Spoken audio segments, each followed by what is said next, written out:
I want the truth and nothing but the truth. What's up everyone, it's your lawyer, JobberGodot, and today's video is going to be a bit different from what I usually cover. I'm going to be talking about the what if possibility of Fugo not leaving Bruno's group in the middle of part 5. By the way, if you end up liking this video, make sure to like and subscribe, notifications on to keep seeing my videos. And peep my Discord server that's filled with JoJo calcs, guidebooks, professional translations, high quality scaling system, go to JoJo power scalers, and you get to talk to me. With that out of the way, let's get started. Fugo chose to stay behind at the island where the gang was supposed to deliver Trish to the boss because he saw Bruno's choice to rebel against the boss as foolish and illogical. In this what if, the only way I see Fugo in character getting on that boat is mainly a change of heart where he swims after Narancia to also get on the boat and join the group on this journey. Fugo doesn't know logically why he did this, but his strong feelings and connection to Bruno and the squad made his body move towards them when his brain wouldn't. Fugo would ask Narancia later in more detail why Narancia chose this path, and Narancia would explain in more detail about the whole quote, Trish's me thing, right? And he was spouting out while he was swimming towards the boat. Fugo would understand better, but only half of it, as he's still thinking well logical, right? And even though he's still has mixed feelings about this, he still is willing to just help the group out at this point. I mean, he's already this far anyways. So the first fight with Narancia versus Squallow and Tiziano, it just goes as normal in my opinion. But the next fight with Notorious BIG goes a bit differently, right? Mista still kills the stand user, right? And BIG injures critically injures Narancia, Mista, and Giorno, except for Fugo, right? Because he stays behind, he chooses to stay behind in the plane next to Abakio, right? Because I mean, he doesn't want to use his stand because of the crowded space, and there's a high chance his friends might get infected with the purple haze virus, right? So later Trish gets her stand to fight Notorious BIG, right? And she thinks she's defeated. It's basically the same point as the anime, right? In the manga, she thinks she's defeated. She's walking back, right? And it's BIG's right behind her, but instead of Bruno being there yo Trish, well, I mean, it's gonna be two people, Bruno and Fugo. And what's different is Fugo is gonna be the one to tell Trish to get into the cockpit of the plane because, well, I mean, he can handle the situation, right? Once the door's closed, he can handle Notorious BIG with very little risk to his group and stuff. Now Trish doesn't know about Fugo's stand at all, and is hesitant, but Fugo reassures her that it'll work. Trish walks into the cockpit slowly and shuts the door, and Fugo walks towards Notorious and summons his stand, Purple Haze, and annihilates Notorious BIG with the Purple Haze virus. So yeah, Notorious just gets negged by Fugo. Now Abakio's death goes normal, but now Fugo is there to grieve it. I also think this is the part of the story where Fugo fully gets why he's here, what compelled him to come along with the group and betray the organization, so that this wouldn't happen, but it did happen, and he couldn't stop it. All these feelings they feel for Abakio is the same way they feel towards Trish, because they were all cast out by society because of things out of their control, and they're all they have essentially. They have they fight so that Trish gets a tomorrow, and they also do it to just do the right thing in general.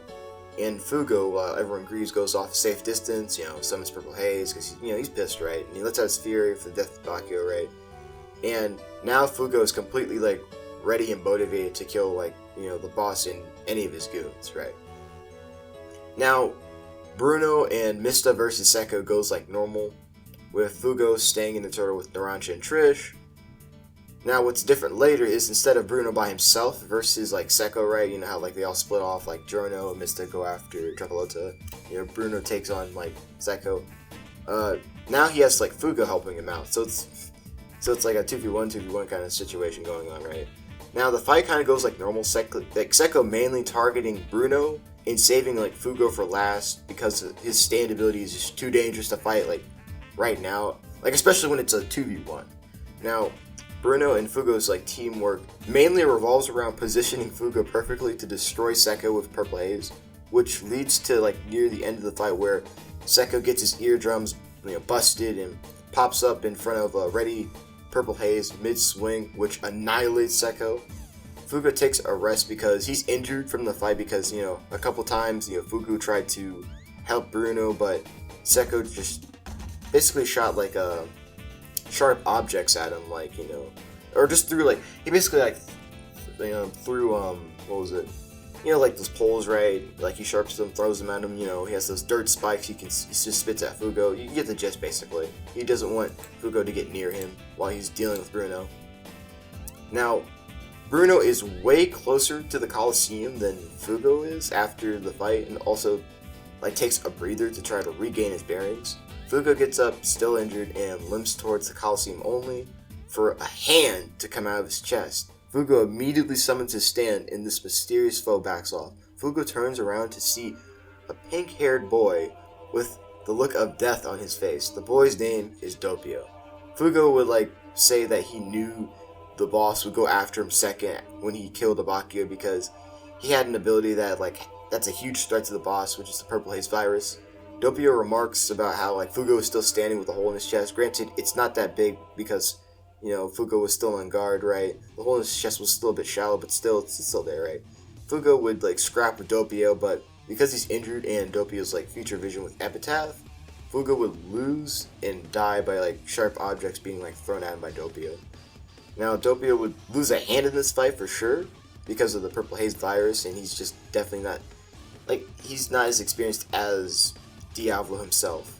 And, would have had to chop his hand off that was infected by the Purple Haze virus. And which he also sets on Fugo's foot just to be sure he dies. Soon after, Giorno, Mista, Trish, and Narancia run into a dying Fugo as they run towards the Coliseum. Giorno tries to heal the fatally injured Fugo, but immediately notices that Fugo is infected with his own virus. Fugo says that it would take too long to make another cure, and that they need to go after the boss. Fugo tells them what the boss looks like, and that he has another ability that lets him see into the future for about 10 seconds. Narancia pleads for Giorno to heal and cure Fugo, but Fugo tells crying Narancia that it's too late for him, and he doesn't regret coming with them and betraying the boss for Trish. But if you don't go after to the Coliseum, right, and go after the boss, you'll be betraying me and my dying message. Narancia's still crying, runs towards the Coliseum with Giorno, Mista, and Trish. Now, Fugo reminisces about his time with Bruno and the gang, especially reminisces about his time with Narancia, specifically when he was teaching him math. Fugo smiles as he finally dies for the Purple Haze virus to completely consume him later. Finally, the Bruno and Doppio thing goes normal, except Bruno gives Doppio a new hand because he thinks, quote, Trish is injured, and everything in part 5 goes normal. That's all I have for this video. Hope you all enjoyed my perspective on what I personally think would happen if Fugo came with Bruno's squad and betraying the boss. Make sure to comment down below what you thought of this video and what other stuff you'd like to see. Anyways, peace.